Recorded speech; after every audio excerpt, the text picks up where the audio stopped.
What up, world? It's your boy KJ Bradley and the world's greatest chaplain, Lance O'Neill. We are two Pogs, and surprise, surprise, we're back. I know you guys have been wondering what happened to these beautiful, wonderful faces. But we had to take a little bit of a hiatus, some administrative duties, if you will. But we are back and we got some things on our mind. We are definitely going to try to keep this super brief this week. Just trying to get our feet back wet. So Chappie, how you been, man? What up? Good. I blame this whole thing of us not being able to do it on COVID. You know what? That works for me, man. I'm all about blaming it. COVID's my go-to. I can't believe people are still talking about that. So we got a couple of things. Go ahead. My sister still blames things on COVID. She's a nurse, and she's more than happy to tell you she's a nurse. But yeah, almost anything. It's like, well, I think it might be long-term COVID. It might be the long haul COVID. It might be COVID. And I'm just like, that's the new thing. Have you seen people coming back? Have you seen people in masks again? Yeah, I for the life of me, I don't get it.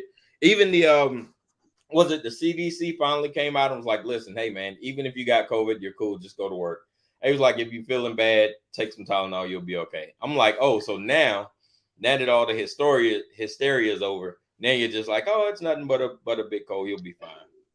Go figure. You done drugged everybody up 3 or 4 times, and then you're just like, oh, no big deal, you'll be all right. Yeah, I saw a guy working at the gym, and he had the mask on. I asked him, I was like, I tried to do it respectfully, but I was like, hey, I'm just curious. It's on post gym. I was like, are they making you wear it is? And he said, no, I've got MS. So I was like, oh, okay, cool. But at the same time, it's like, I understand having MS and wanting to take more precautions. What I don't get is, if you have MS and you're trying to take more precautions, what you're doing with a normal paper mask. I've got the remnants of COVID. Literally right here. Fancy mask or whatever it's called. Well, I've got just the paper. Well, he wasn't wearing the N95. Look, I've got the normal crappy paper masks. You remember these? Those are the ones that the CDC finally came out and said, yeah, they don't do anything. Oh, here's another one. The wonderful T-shirt mask that we all wore. That I'd like to say a pretty good percentage of us thought were ridiculous, but we didn't follow the science apparently until the science changed. That's my favorite one. The science changed. It's settled science, and now it's like, well, the science changed. Yeah. Well, wait. You can't have settled science and then say it changed. And that's the funny thing. I the climate change, and not to jump subjects. That was kind of a hard jump, but that's kind of like I was watching Climate the movie. It's on YouTube, and it kind of goes against these people that are the people that say every 12 years the world's going to end due to some climate crisis, right? Yeah. And so it's kind of pointing out that, and it pointed out stuff I didn't know on the science side. We are in one of the coldest areas that we've been in the last 2 million years or something. That back before this, and we're in an ice age. We're actually coming out of an ice age, a mini ice age right now. And before this ice age, the CO2, which everybody's freaking out, the carbon, CO2. So right now it's somewhere like 240 parts per million. You might have seen Senator Kennedy take apart the cross-country skier this weekend asking about carbon dioxide. And it's about 240 parts per million. And the scientist was saying, because they can go back and they look in the trees and look in the fossils, all this stuff. Yeah. And they say that before this mini ice age, it was 7,000 parts per million. So 7,000, yeah. So let's see, 240 up to 7,000. And you know how the Earth looked back then? It looked nice and green because CO2 is fertilizer for plants. Yep. So it's one of those things that they talk about how the science is settled. And I love the line, science is not based on consensus. Right. Just because you have a large percentage of scientists saying one thing or the other doesn't make it true, especially nowadays, and especially with things like COVID and things like climate change, because follow the money. Follow the money. Why was COVID such a big deal? I don't know. Maybe it's because certain people, investors, had a lot of money riding on it to get the government to spend for literally billions of shots and test a new type of vaccine. Meanwhile, somebody on the other side for climate change can make millions and billions of dollars. I've great book. Let me plug a book real quick, and then we can get into it. I knew Pfizer made out like bandits in the Oh whole yeah. so. As did Bill Gates, as did Berkshire Hathaway. There's a lot. Yeah. The only thing I do kind of get concerned about is the deforestation. Like, I know that kind of worries me a little bit, just kind of seeing the evolution of the deforestation of the earth. Other than that, I'm not really too concerned about it. Okay, so let me ask you, why are you worried about deforestation? Well, I just like trees. I like trees. No, that's fine. That's fine. But no other reason that I enjoy forest and the desert. Okay, and that's been in a couple of years in the desert. I'm not really fond of deserts. Okay, and that's totally cool. But the argument for climate change is that deforestation leads to higher temperatures and all that stuff, right? And what they don't realize is that if you really are worried about things like that, is you need to worry about the oceans, because we get most of our oxygen from algae, not from the forest. And if you really want to start looking into the issues of deforestation, well, deforestation is really not that bad, because it got bad, but then the enlightened started saying, hey, we do need to replant. We need to, you can't go in and you can't replace a 200-year-old tree overnight. If you cut down that tree and use it for a house, no, you can't do that. But when you go in and replant a bunch of trees because you've cut one down, cool. And then what you've had happen also is you've had, at least let's look at first world. First world is you've been able to build houses, you've been able to build industry, you've been able to progress to the point that you don't need to go down cutting down trees as an industry. You don't need to burn trees for fuel, which is a huge thing. The book I was about to say is called Apocalypse Never.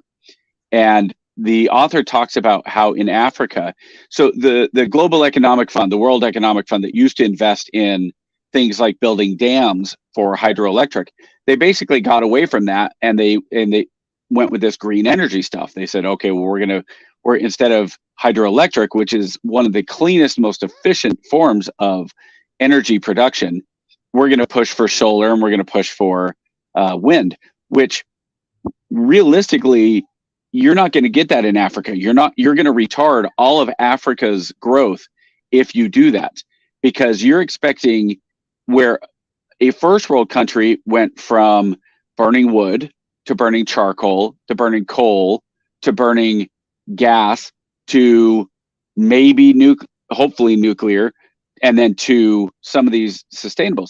You want Africa to go. Africa right now basically burns charcoal for fuel, especially in the house for heating their meals. And I'm talking, of course, poor Africa. I'm not doing the whole stereotypical, all of Africa is a jungle, dark jungle, like, Bugs Bunny going through the jungle from 70 years ago. But you do still have the majority of fuel that's burnt in Africa is still charcoal. And so that turns into, energy is such a huge thing when it comes to the advancement of people and the safety of people. And then you have these people who go in, like Bernie Sanders, who says, I'm gonna get the nuclear power plant in Vermont shut down. And he did.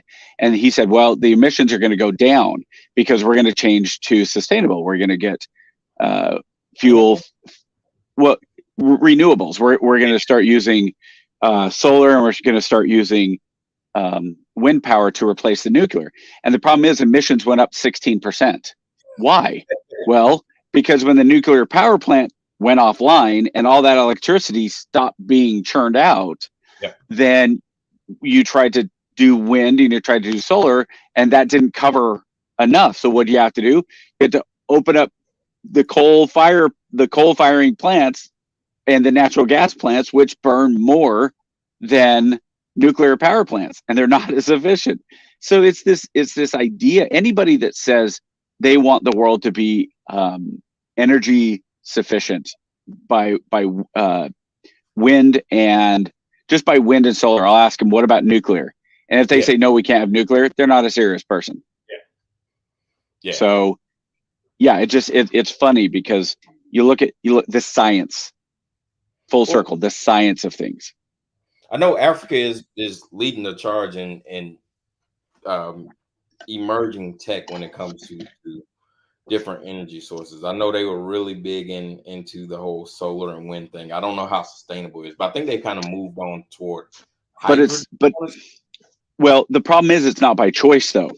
So when you have the World Economic Forum and you have the World Bank that says, hey, we're here to help third world countries borrow money so that they can improve their technology, right?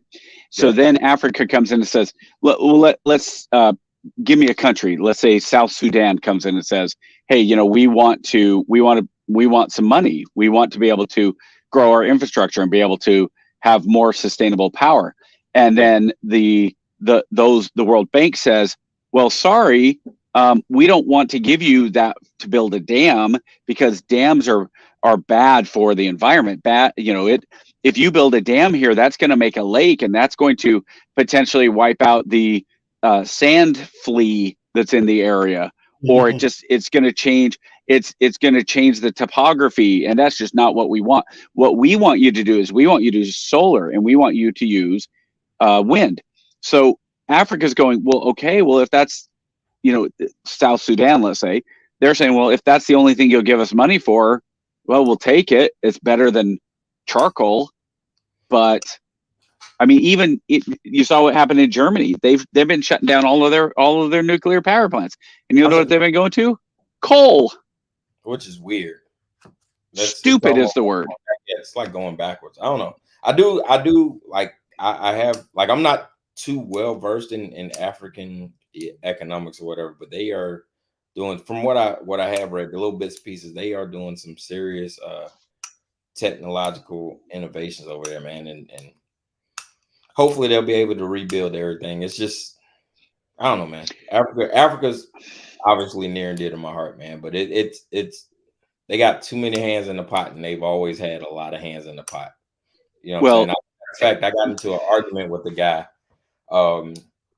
It was, I can't remember what group it in, but they were talking about the Moors in Europe and how the Moors kind of helped build Europe and all this other stuff. And this one guy kind of came in with this wisecrack. Well, he was like, well, when are they going to start? If they built Europe and they built all these other countries, when are they going to start building Africa? He was like, all right, so I don't know if you're being funny or not, but Africa was built, and matter of fact, the Greeks and the Romans got their education from Africa. This is written documentation. And had the Europeans and had the people that we helped, the Africans helped, not come back to Africa and plundered and stole everything and then kept their hands in it through colonialism, Africa would be a lot way off, a lot better off. Okay, so I hear where you're from, but there's a problem with that. And the problem is timeline. So when you're talking about Africa in terms of civilization, especially, let's go back to Egypt, when the pyramids and the pharaohs and all that, absolutely the most. Even before Egypt, because Egypt. So a lot of people like to say Egypt. Egypt is it would be like basing the United States of America off Washington, D.C. Oh, absolutely. It was the Nile. Right. It was the Nile Basin, but the Nile Basin and going further west into Babylonia and some of those things. But the problem is when you talk about the technology that was there and the advancement of the technology and saying, okay, well, they were so advanced. And then when the fast forward 2,000 years to the Muslims and the Arabs that were the Ottoman Empire that stretched from Turkey all the way through to Spain and some of those things. Well, now you're talking about 800-ish AD.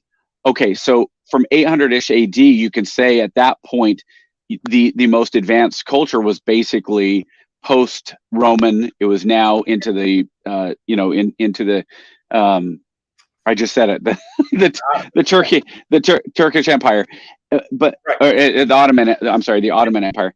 But Yeah. the problem there is that technology and all, when you have the Middle Ages coming, right, in Europe, what the Dark Ages in Middle Ages in Europe, and that's from about anywhere from 900 AD all the way through about 1600. Well, if Africa was so advanced at that point, because colonialism didn't really get going until about the 1500. So what was about those 500 No, years? no. So that's way off, bro. It's not. They have records of African trading throughout the entire. Matter of fact, Sure. Africa No, was no, the no, sole no. reason that brought Europe out of the Dark Ages. What right, and that's what I'm saying is, if Europe was in the Dark Ages and all that, how did Europe suddenly go from the Dark Ages, nothing? Africa pulled. I think that's the joke, is that if Africa pulled Europe out of the Dark Ages, then how did Europe suddenly turn around and go into African colonialism and say, this is ours now? What was it? How? The same way they're What doing was it, it? but they're still doing it the same way What today. was it? What do you mean? What was it? What was it that did it? What do you mean? Well, it's the same thing that did What it. else? It was fake diplomacy. The same thing that got the Romans into Egypt. The same thing that got the Arabs into Egypt. It was fake diplomacy. Hey, we want to come help. We want to come share. And then after they took everything, they was like, yeah, you know what? We're not really sharing. By that argument, how many times can you allow it to happen in your country then?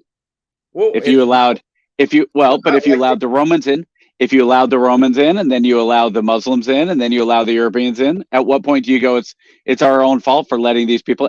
And that's not all it was. It was, you know what it came down to? We're talking hundreds of thousands Oh of yeah, years. a millennium. We're Matter of talking fact, about a full millennium. Yeah.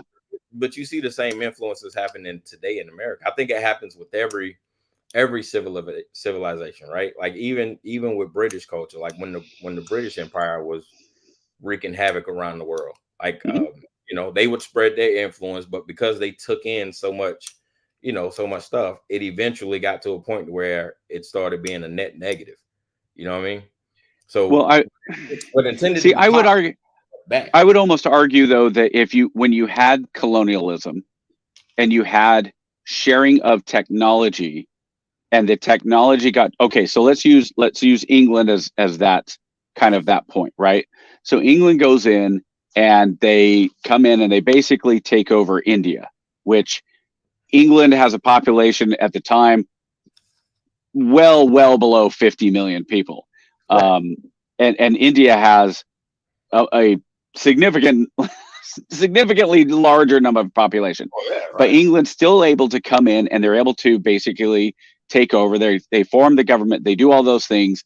They bring the technology. They advance the tech. And at some point, India says, all right, we've got your technology. We've got what you've been putting down. Well, we're going to pick that up and use it for ourselves. And part of using it for ourselves is we don't need you anymore to do that. And I'm fine. Cool. Great.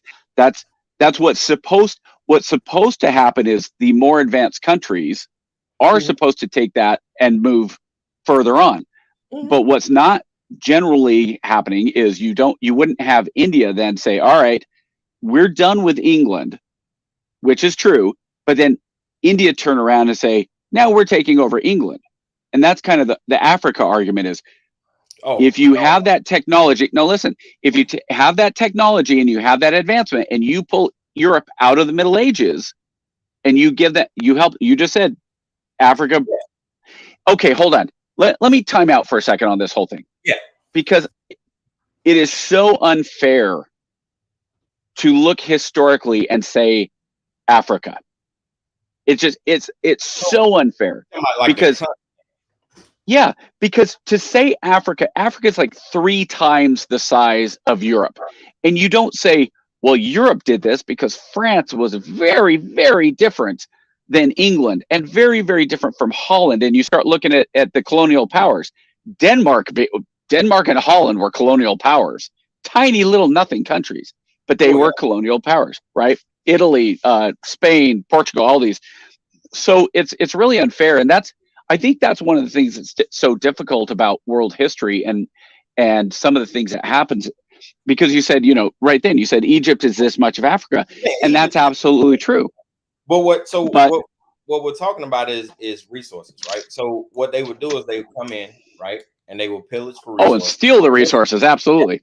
And what they wouldn't do is they wouldn't allow the Africans to benefit from the resources that they were taking from. So as Europe was building, as England was building, they weren't allowing the Africans to use the resources that are there on ground to build. And that's still happening today, which is why Africa has the biggest gripe, where like, hey man, why do we have to pay you to come in and take our resources and then we're not benefiting from it?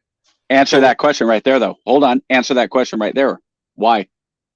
It's the same way that the colonial guys came into America and took over. It's the same thing. Why did Venezuela, one of the richest GDP countries 30 years ago, fall off the map? What happened and it's not the same with Africa. Really? But I'm going somewhere with this. Why did Venezuela GDP go from a top 5 GDP producer in the world down to whatever they are now in the mid hundreds? I think we can thank Uncle Sam for that. Well, we can thank a socialist leader who came in and said, I'm kicking out all of the private companies and I'm going to take them all over and nationalize especially oil production. Now you can say the US came in and destabilized and put Chavez in. Wait, was it Chavez in? Wait. Who was in Venezuela? It wasn't Chavez. It was oh my gosh. Oh my gosh. I'm turning. Victor. Give me a second. Dadgummit. Anyway, okay, you look it up. Yep. But and you Hugo. No, Hugo is Chavez's first name. Yeah, Hugo Chavez. No, but yeah, isn't that who it is? Wasn't that the Venezuela? Hugo Chavez, right? Took over Venezuela. So turned it socialist. Yep. We'll figure it out. Okay. So I think that's who it is. But Chavez comes in, and if you want to argue that the US destabilized the Venezuela government, fine, that's a different argument. But well, no, it really is. It's the unintended consequences of US foreign policy. Very much like what happened in Chavez. Same thing happened in Cuba, the unintended consequences, right? So the US policy, good grief, how many examples do we need of the US foreign policy messing up? Anyway, so then Chavez comes in, he nationalizes everything, right? Once he nationalizes everything, he kicks out all the private companies. He kicks out Shell, he kicks out BP, he kicks out Chevron, all these companies. Well, suddenly they don't have the technology, they don't have the know-how of being able to get the oil out of, and so everything fell apart. So Africa, let's say natural resource in Africa. Let's go the diamond mines, right? Okay, sure. Which is for a long time and still is a absolutely ridiculously horrible situation for the southern continent. But the technology is still not there. You still have to be able to build the mines. You have to be able to keep it relatively safe. I mean, child labor does a lot of that stuff. But there will be that point that once individual countries in Africa are able to increase their technological knowledge, they're able to send people abroad. Once the governments say, okay, take any African country, let's say Djibouti. Djibouti does not have a high GDP, right? So Djibouti, what they can do to increase their GDP, there's a few things. They can form free trade union with some of the local Ethiopia, with Egypt, some of those things to increase. They can send their best and brightest abroad to learn and then come back. That's another way to do it.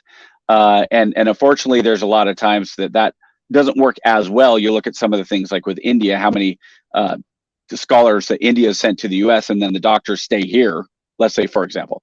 But until Africa takes, even if it's with scarce resources, but instead, in a lot of situations in Africa, you have governments that are unwilling to invest in their own country. You have and until a country is willing to have a true democracy and let leaders emerge that are there to do the job and be the best job they can, you're going to have problems, which ironically is where we are on the back. Seemingly we're on the backside of America.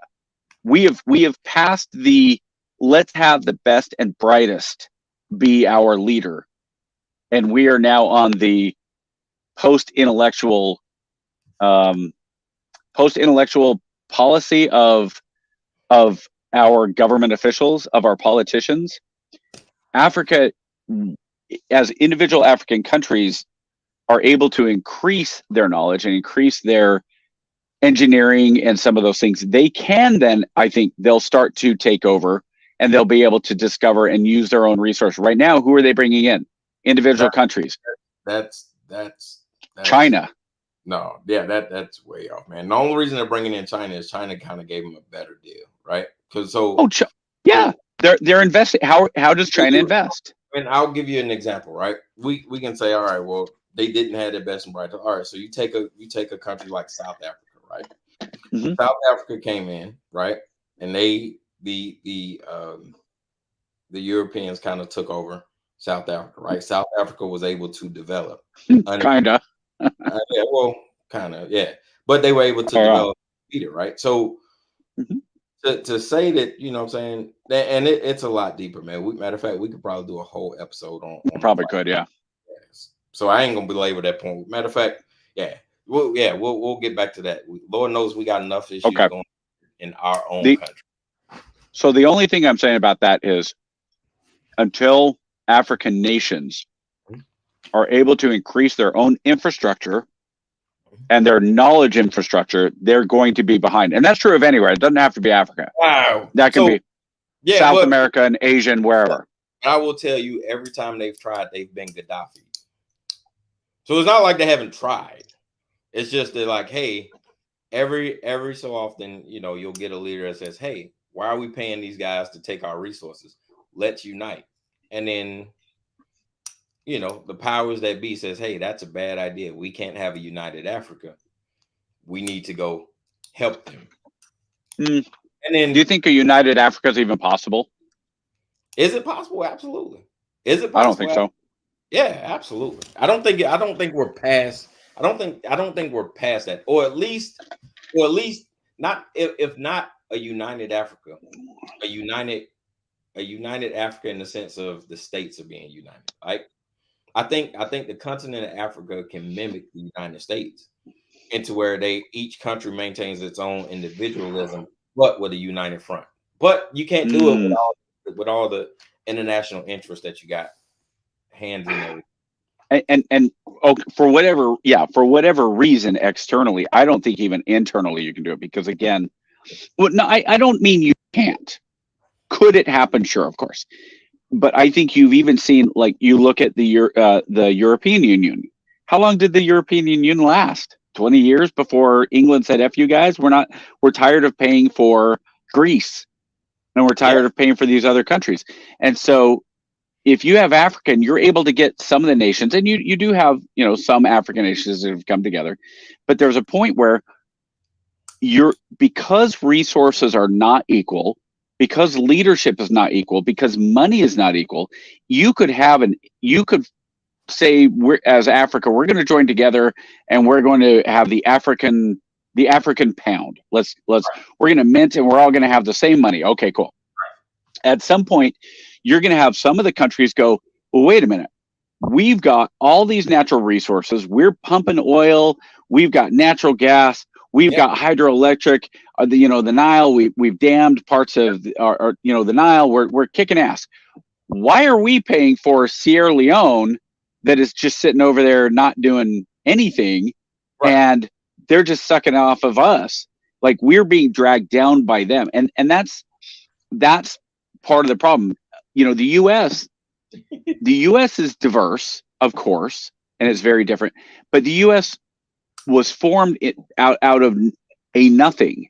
It was a blank tablet, right?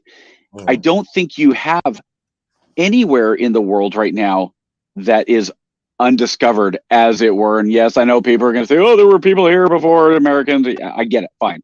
Yeah. I just don't see a lot of situation. The I hate to say, the only way that happens is the worst case scenario, where you actually have the dictator, and militarily he does what Saladin did, which he comes in, and let's say he comes up from, I don't know, give me a country, I mean, Senegal, I mean, and he technically, it's the same thing that happened in the United States. there were those weren't countries that were joining together though. No, They were they different the individual colonies were acting as colonies, right? yeah, they were acting as separate countries, but they So had tell to. me, So what I'm saying is it's no different than. I mean, one it's very different. because you have international interests that won't allow it. One, Well, you got okay, let me ask you one quick question on this, and this is, I think this is why I don't see it as happening. In the last 40 years, 50 years, do we have more or fewer African countries than 50 years ago? I think we may have more. I think it's 2 or 3 split. I think we may have Oh, more. way more than that. I'll bet there's 15 to 20 more countries. North and South Sudan, Botswana, South Africa got split up into like 3 or 4 different countries. Um, you had you've had several, and some of them were rebranded, so maybe that just seems like the number goes up. But I think it shows that you have such different interests 17 that African states celebrated their independence from Britain, France, and Belgium within the last 50 years. 17. Okay. So a pretty significant, but I would also wonder how many of those have even from that are separating themselves within their own North and South Sudan. They're just splitting that into 2 different countries. South Right. Africa, you could say they split from England, but they also split from themselves because Botswana came into being. Yeah. I don't know. It's a really interesting. It's an You interesting idea. And if individual African countries were able to get a hold of their own resources and keep them in country, which is something you've been a huge proponent of, keeping the Black American dollar in the Black American community. absolutely. I think that's the same type of thing that has to happen for Africa to emerge. But it's not Africa emerging. It's individual countries in Africa emerging. Right. And I think the technology that we're talking about, though, goes back again, a little bit full circle here. Technology starts and ends with power. And when I say power, I mean electricity, power. Okay. I mean, but so you see though, you see those roots being laid in countries like Kenya, in countries. I only know Kenya because I'm planning a trip to Nairobi, so I kind of been haplessly dialed in on Nairobi. But it's the same thing, right? So Yeah. when the colony, when the colonies first got together, they were all 13 separate entities. They was like, why should we help you, right? For example, South Carolina was extremely loyal. Well, not South Carolina. Carolina was extremely loyal to the crown, right? And they was like, yo, we don't want to separate, right? We don't want to separate. We're good.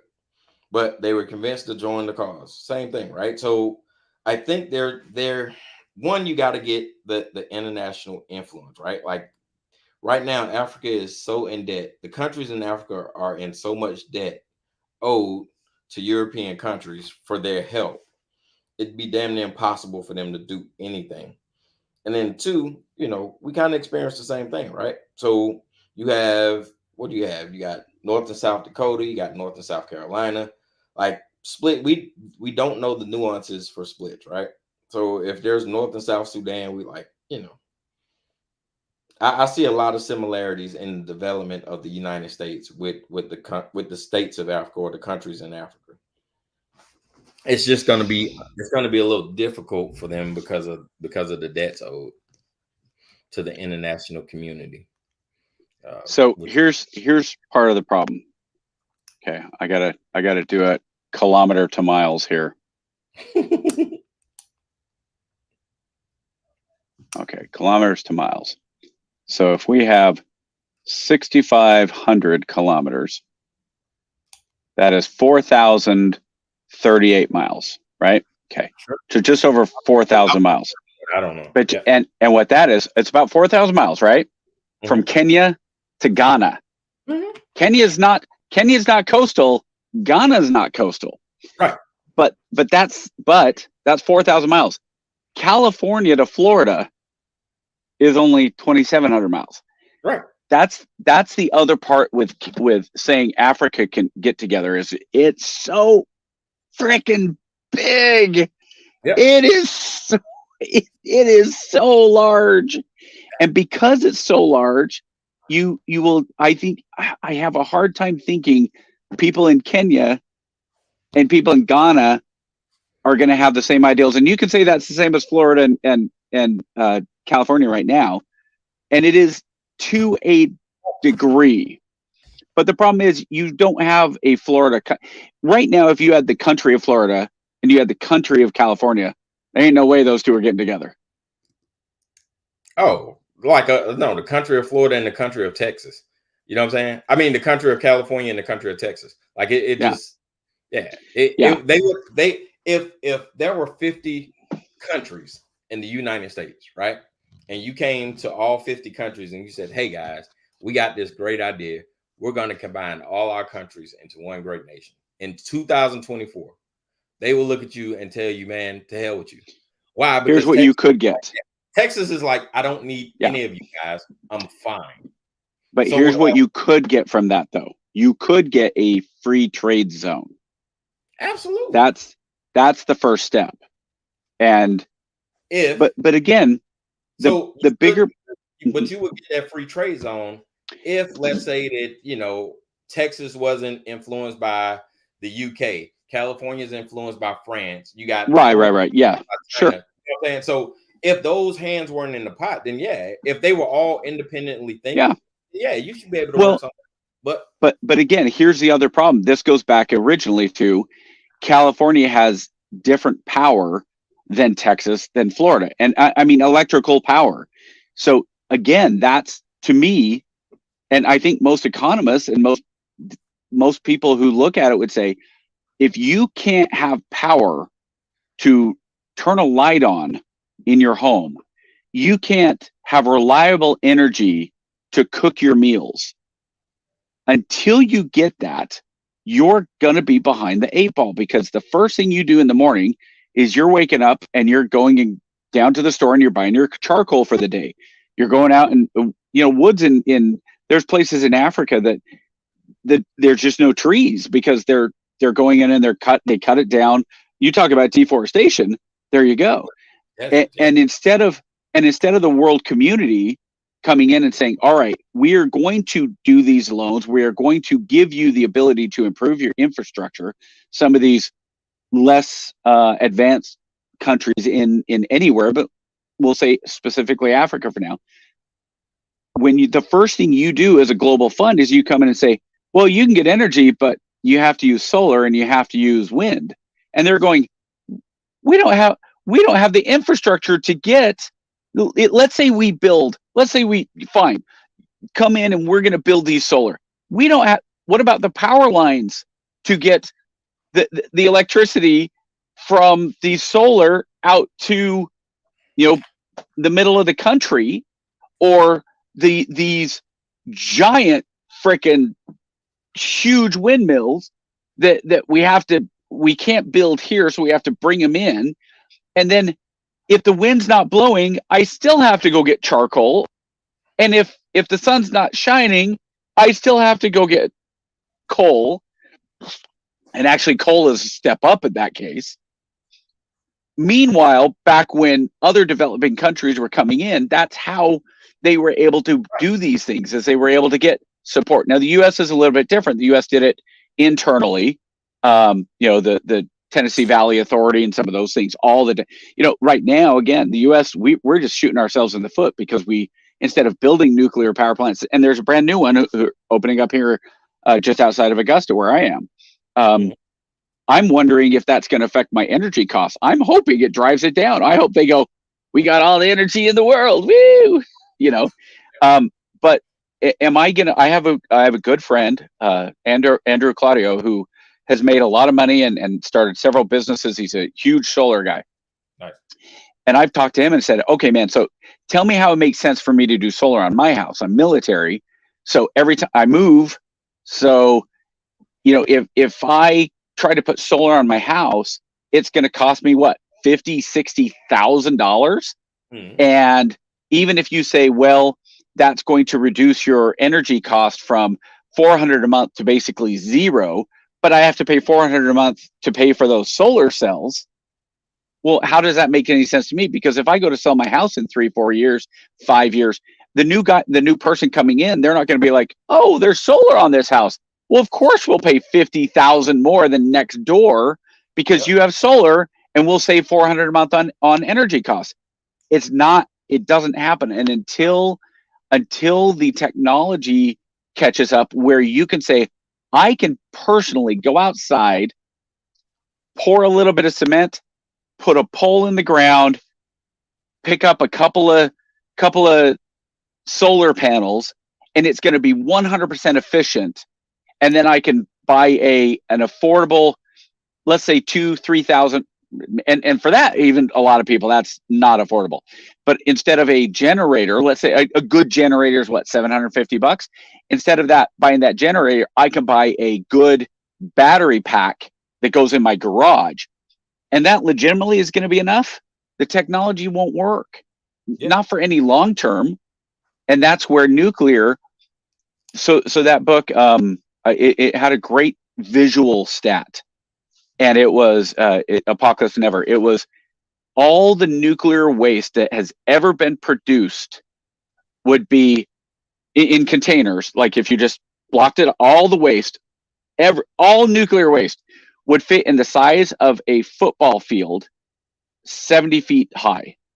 And you're like, oh my gosh, think how much. That is nothing for all the fuel.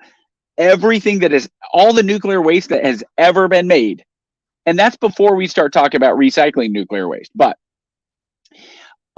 right now, one of the biggest booming companies or technologies in America right now is going in and trying to recycle cell phone batteries because of the lithium that's in it. Because it's amazing how much you run out of lithium. But every cell phone has a tiny little bit. But if you can take that tiny little bit and discard the plastic and all the other stuff that doesn't matter, you can make money off of that. And it'll eventually, hopefully, it'll be easier where they're able to do that. And same with nuclear. If you get to the point where you can actually recycle, and even that, if you think that football field, that's everything in the world from Japan to Germany to England to France to America, all of them. That's not a lot in the whole, like trying to wrap my mind around it. That's not a lot at all. Like nothing. It's nothing. That's weird. And meanwhile, we're shutting down nuclear power plants in America, and we're not building nuclear power plants in Africa. You want to jumpstart Africa's economy? Build freaking nuclear power plants. Say that one more time. If you want to jumpstart Africa's economy, build nuclear power plants. First sentence. If you wanted to jumpstart Africa's economy, right? Oh, sure. There would have to be hey, we're going to take our foot off your neck. Good luck, right? But here's part of the problem. Where's that money going? The money's going in, not as much as you want, but where's the money going into Africa right now for energy? We recognize all of that. Yeah, we recognize all of that. All of that. That's why, the whole Gates has been over there almost 20 years now. You got the Clintons who've been over there with their foundation helping for over 30 years. Yeah. I think let's see. I think the Augusta power plant cost $20 billion.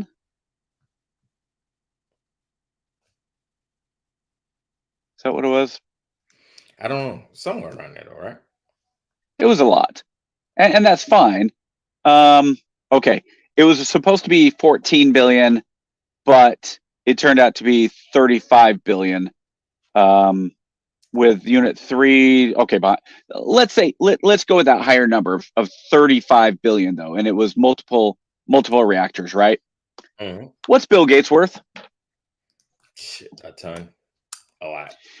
70 or 80 billion dollars, let's say, right? Yep. If he seriously wanted to do the most good he could, why not? And you might say, well, why would you ever build just one nuclear power plant? Why not? Right. How many people would one nuclear power plant in Africa or in Vietnam or in Uruguay, how many people would one nuclear power plant affect? 10, 15, 20 million? You really want to spend your money on something, Bill, that's what you should. Or again, vice versa, go in and say, I'm gonna bring the 10,000 brightest African students I can, and I'm going to pay for their flight and their school and everything else and bring them into America or into China or into, probably America or Germany, let's say Germany, England, wherever. I'm going to pay 10,000 students to come in and study engineering. And you guys, and when you're done, when you go back to Africa, I'm also going to give you living wages for the next 5 years. I'm guessing he could do that for $25 billion. The link that I posted up now, it's from MIT. They did it a couple of years ago. I want to say 2020, 2021. It was really dope, and it kind of sent me down my own rabbit hole. I was like, with all the natural resources that Africa has, why is it still poor? And this article literally takes a page by page basis and says, all right, look, we got it. This is why, it takes you back from the history and starting everything out. Just wanted to post it up there just for people who wanted to go in and look, Okay, so what's the synopsis? Can I guess? I'm guessing there's bad leadership, bad government leadership, meaning corruption. I'm guessing the remnants of colonialism, economic colonialism, which means the powers, the European and Chinese and the advanced powers that be go in, and they're taking the resources and leaving just enough in Africa to keep them wanting to not break out and nationalize their in the individual things. And then the third one, the third one, I hate to say it like this, and look, I am going to be called a racist for this. All right, I already know if I say this, every episode, if I say this, I will be called racist. But I saw a post that said the IQ of the country, of the 100 whatever countries, and a pretty sick now, and I think there's a reason though. A significant number of the lower third were Africa. A large portion of Africa was in the lower third. Now, I saw that, and my first thought, honestly though, wasn't that, oh, IQ is lower in Africa. My first question was, well, how do you measure it with such a diverse educational system? How do you go in and go into some? How do you go into, I don't know, Senegal or Ghana or Kenya, and how do you test the IQ the same way you would in Norway or America or Spain? That was my first thought. So I'm saying maybe the list. I've seen people say here's the obligatory IQ list, which again I don't know. I don't know how they studied it. I don't get it. But, and by the way, America was not number one. Do you know who number one was? I wouldn't. I believe, well, either number one or number two. It might not be number one. Taiwan, I believe, was number one. Yeah, I wouldn't have guessed that. But yeah, so I think it was. If I'm mistaken, I'm remembering wrong, please forgive me. But yeah, I'm sure America was nowhere close to it. No, America wasn't. Because America, you tie IQ directly to socioeconomic influences. Exactly. If you have a kid who's born, you could have a kid born in the middle of the Congo, and you can have a kid born in the middle of New York City. And if the kid in the middle of New York City isn't fed and doesn't get love and doesn't get care, and he's beaten up every day he goes to school, assuming he goes to school, and you have the kid in the Congo who's got a mom and a dad and a family who loves him, and he has access to books and he has access to learning and he's fed well and all that, I'm betting the kid in Congo has a higher IQ than the kid in New York City. But a lot of that just has to do with the socioeconomic impacts of it. Hold on. Okay. Einstein had a really dope quote that I want to share, but I can't find it. Let me see. He said, Robert Oppenheimer, don't do that. You blow everybody up. No, I don't think that's what it was. So I think they kind of went back and said that, it wasn't really attributed to Einstein, but the quote. Oh, I meant one of those misquotes. What was the quote itself then? I'm trying to find it now. I'm trying to find it. Get it posted. Stupid. Where did it go? All right. That's a horrible quote. Actually, I could see Einstein saying that. Mr. Einstein, what do you think about what's going on in the world today? Stupid. He probably would. All right, so he never said it, but it's a great quote nonetheless. It says, "Everyone is a genius, but if you judge a fish by its ability to climb a tree, it'd live its whole life believing that it's stupid." So, yeah. So if you judge a fish in a tree climbing contest and see how it does. You'll be like, "Oh, this fish is an idiot." You like, "Yeah, all right.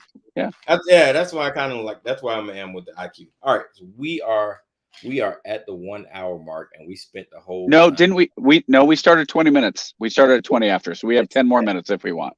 10 minutes. So we had so much more we want to talk about. Jesus. Okay, I want to get into this real quick. the Russia attack claimed by ISIS-K, which is an Afghanistan branch of ISIS. By the way, but yeah, ISIS-K. Okay, here's my problem with what I saw. Did you see any of the videos of the guys going in and actually shooting? You saw point blank range. You saw the muzzle blast. You saw that, right? Yeah. That was a theater, right? Red seats, people getting shot. And then the next day we saw pictures of this bombed out shell of a building. And I'm looking at that going, that is not the same place, because they said they had the 4 guys in custody. Did they blow up the theater with their shotguns or their AKs or whatever they were using? They set off Molotov cocktails and burned down the theater. That's the justification for it. You do not get burnt out. If you take a Molotov cocktail and you, let's say, I'm trying to think of a 2-tiered football stadium, Cowboy Stadium, and you set off a bunch of Molotov cocktails down in the lower section, it's going to burn like crazy, and it's going to burn up into the second deck, and it's going to burn into the upper deck. What you're not going to have is twisted cement and metal from that fire, the way it looked. There's no, I'm sorry. I look at that, and either that was Ukraine went in and did something in that theater with SF, and then they planted explosives, and Russia doesn't want to admit it because it makes them look bad, or Russia did it themselves because they wanted to blame Ukraine. That was the first thing you remember. Putin came out, immediately came out and said, this is Ukraine. And then ISIS-K came in and went, no, it was us. Yeah. I don't know. I have a hard time with seeing the pictures thinking that we're getting the story there. You're gonna have to take off the aluminum tinfoil hat, man. It's the same thing. Yeah, because they're gonna start calling you crazy after. I will tell you. Oh, I will tell you, it is not beyond Putin to red herring an event to drum up. Yeah, red flag his own country. Yeah. So, possibly. I will say that they do have a lot of cleaning up they got to do. In terms of the initial imagery that went out, because there's no way in hell a 4-man team is gonna take down a 20-seat theater and burn it to the ground and kill 137 people. 137 people. it's just the numbers, the math ain't mathing, and the targeting guy in me is like, yo, unless they had somebody coming in over top to help assist, there's no way.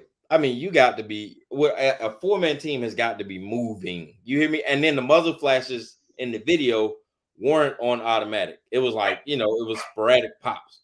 And I'm like, at that rate of fire, you got to be in there a long time, and there's got to be a lot of people standing still to kill 130 people. You know what I mean? They collapsed the roof.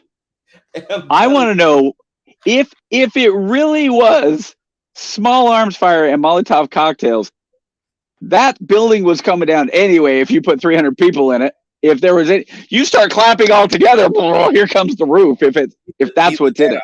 ISIS K is a very elite and formidable force that we did not know about, and we got problems. Because if a 4-man team in that little bit of time, then those boys are bad. It's funny. One of the first things I thought when I saw the video was like, "Where's the dude from Tenet? When's he coming in?"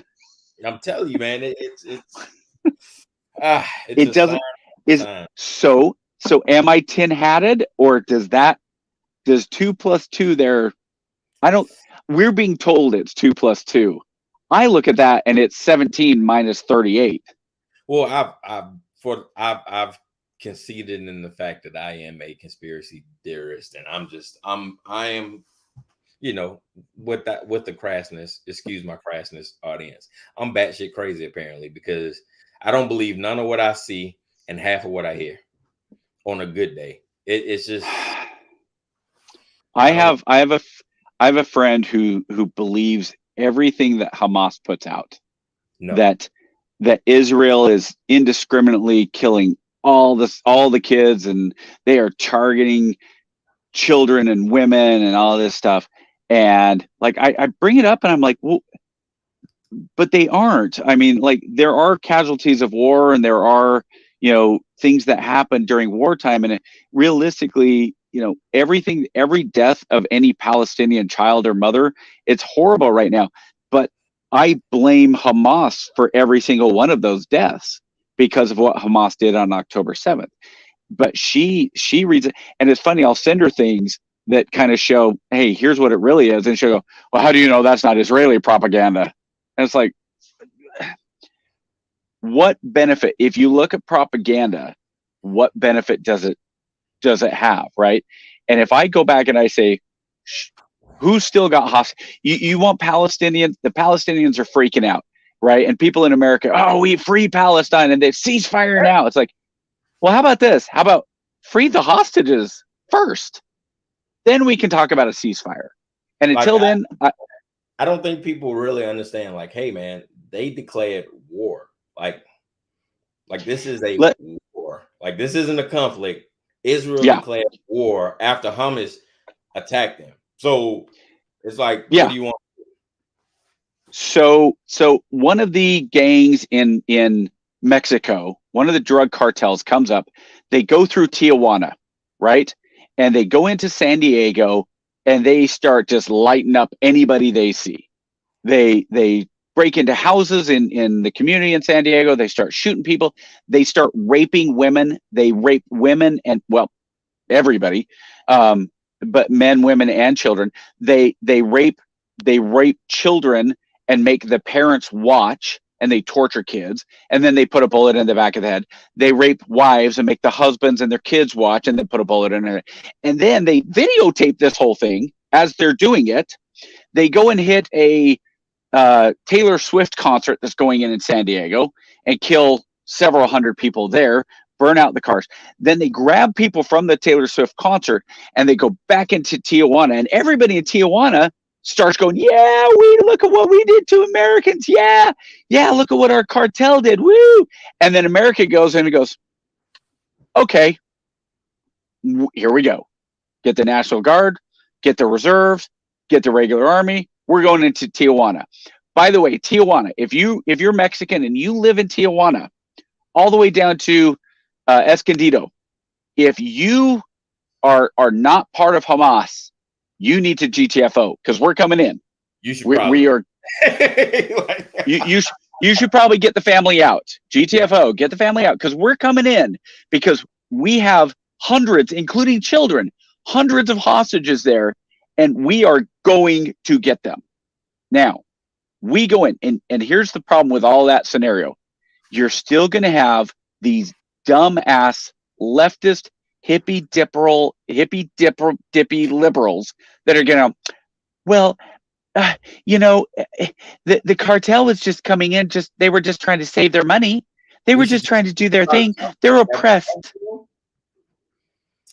The cartel's oppressed because the rules in America are against drugs. They're just trying to do their own thing. No, F them. And that's where I have no look. I feel bad for any innocent person that is killed in any war. That's the chaplain in me.